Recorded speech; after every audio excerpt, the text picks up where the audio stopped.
right, back with Aaron again at CrossFit Endeavor. Now we're going to be going over the next progression in box jumps, which is going to be the power step box jump. Now Aaron has a martial arts background in what, Krav Maga?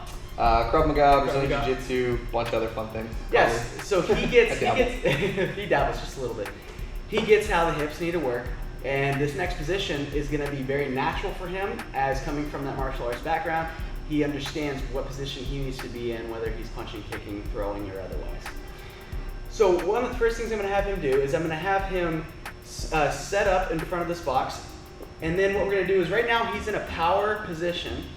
So now I'm going to take him into a more or less squat stance position. So he's going to go wider.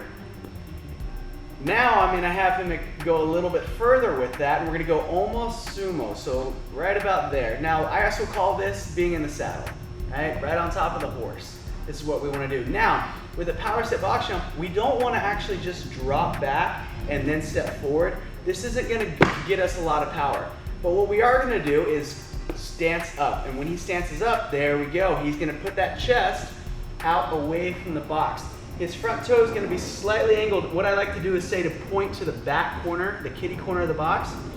And then notice his front foot is out where his heel is lined up with his toe. Now this is a very important note, and let's talk about this quickly. So if Aaron were to do what I call the wind up, which for whatever reason people think they have more power from here, look at this position. Yeah, exactly. It's hard for him to even balance. But look at this position his knee's in. Not ideal at all. We are putting way too much pressure on the knee here.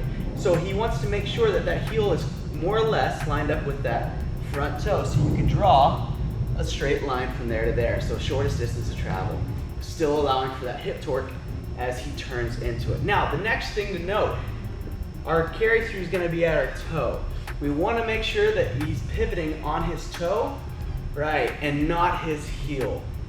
Now, yes, he can externally rotate really easy here on these mats with his heel, but this is not good. So if he externally rotates with that heel, and then tries to go forward, that kneecap is in a ton of pressure. We want to avoid that. So he's going to pivot on that toe.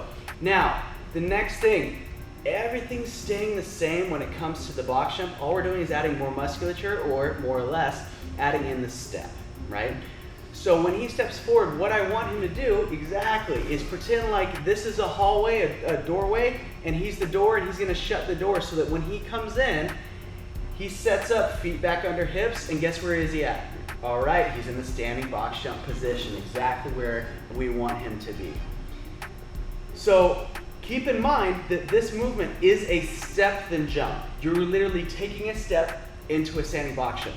I don't want him to try to jump from that position, right? He wants to step forward and then set up, good to go. Now let's talk about one last important note.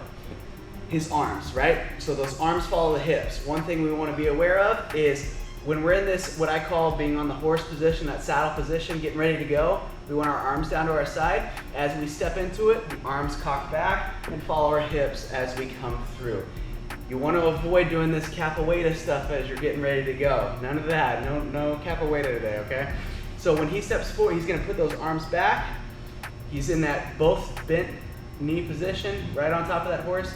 He's going to step forward, getting off the horse, boom, standing box jump position, and now he's ready to go. So at speed, what he's going to do is step and go right into that jump. Nice work. Stand and then come back down. Let's have him go one more. Now I want you all to be aware of the speed that he has coming at the box. We're going to talk about that. Nice work. And step back. One thing we want to be aware of with the power step box jump is he's adding more musculature, more speed into it. As he builds up in height, because he's going to meet the box faster than in a standing box jump, it's good to push back a tad bit to create that clearance. Why? Don't want to break the hands on the way up, and if the height's really high, we don't want to smack the face on the way up, so we want to avoid both of those. So let's go another one at speed for him. Nice work, and he's still making plenty of clearance, and that is all about that extra musculature that's involved in the power step box jump. And that's the power step box jump.